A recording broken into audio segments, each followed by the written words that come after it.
SLBC tunnel rescue operation మీద focus చేద్దాం. ప్రధానంగా ఇవాళ సీఎం రేవంత్ సాయంత్రం 5 గంటలకు వెళుతున్నారు. అక్కడికి టనల్ ప్రమాద ఘటన స్థలాన్ని పరిశీలిస్తారు ముఖ్యమంత్రి. ఈ నేపథ్యంలో హైదరాబాద్ రేంజ్ ఐజీ సత్యనారాయణ నేతృత్వంలో భద్రతను ఏర్పాటు చేశారు. వనపర్తి బహిరంగ సభ తర్వాత హెలికాప్టర్లో దోమలపెంటకు చేరుకుంటారు సీఎం రేవంత్. దోమలపెంట నుంచి రోడ్డు మార్గంలో ఎస్ఎల్బీసీకి సీఎం రేవంత్ చేరుకుంటారు.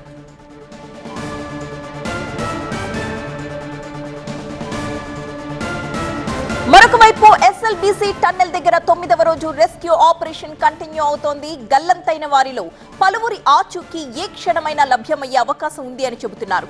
జీపీఆర్ రాడార్ డేటా మార్కింగ్ దగ్గర తుది దశలో తవ్వకాలు సాగుతున్నాయి. ఎస్ఎల్బీసీ దగ్గర క్రిటికల్ కేర్ అంబులెన్స్లు కూడా అందుబాటులో ఉంచారు.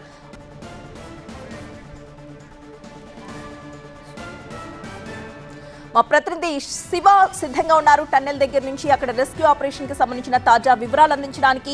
శివ, ప్రస్తుతం రెస్క్యూ ఆపరేషన్ ఏ స్టేజ్ దగ్గర ఉంది?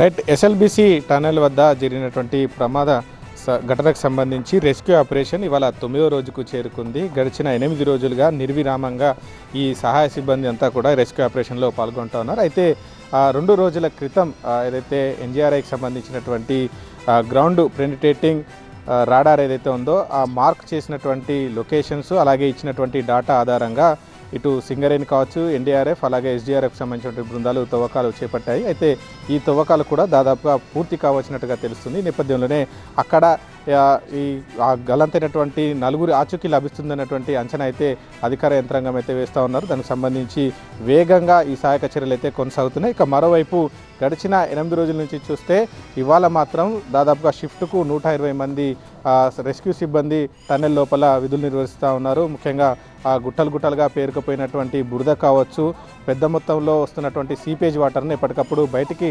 పంపించేటువంటి ప్రయత్నం అయితే జరుగుతోంది. దీంతో పాటుగా ఇక సాయంత్రం 5 గంటల తర్వాత సీఎం రేవంత్ రెడ్డి ఎస్ఎల్బీసీ టన్నెల్కు చేరుకోబోతూ ఉన్నారు. ఇక్కడ ఏదైతే టన్నెల్ వద్దకు చేరుకొని అక్కడ ఉన్నటువంటి సహాయక బృందాల ఉన్నతాధికారులతో రివ్యూ సమావేశం కూడా నిర్వహించేటువంటి అవకాశం ఉంది. దాదాపుగా 2 నుంచి 3 గంటల పాటు సీఎం రేవంత్ రెడ్డి ఇక్కడే ఈ టన్నెల్ వద్దనే రివ్యూ సమావేశం నిర్వహిస్తారని కూడా తెలుస్తుంది. ఒక్కొక్క రెస్క్యూ టీంకి సంబంధించినటువంటి ఉన్నతాధికారి వారు చేస్తున్నటువంటి ఆ బృందం చేస్తున్నటువంటి సహాయక చర్యలకు సంబంధించి కావచ్చు ఆ పురోగతిని పూర్తిగా తెలుసుకునేటువంటి అవకాశం ఉంది. ఇప్పటికే దీనికి సంబంధించినటువంటి భద్రతా ఏర్పాట్లు కూడా చేస్తున్నటువంటి సిచ్యువేషన్ అయితే ఉంది. మరోవైపు గడిచిన 8 రోజులుగా ఇటు రెస్క్యూ సిబ్బంది అంతా కూడా నిర్విరామంగా ఈ 8 మంది గల్లంతైనటువంటి ఆచూకీ కోసం అయితే తీవ్రంగా శ్రమిస్తూ ఉన్నారు. ఇందుకోసం అత్యాధునిక పరికరాలను కూడా ఉపయోగిస్తున్నారు.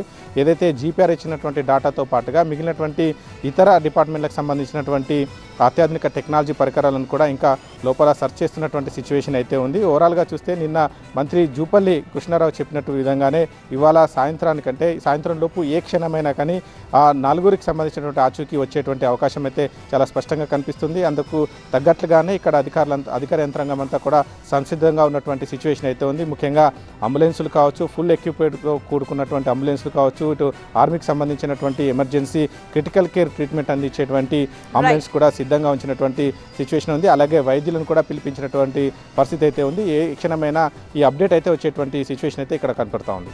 Right, thank you Shiva.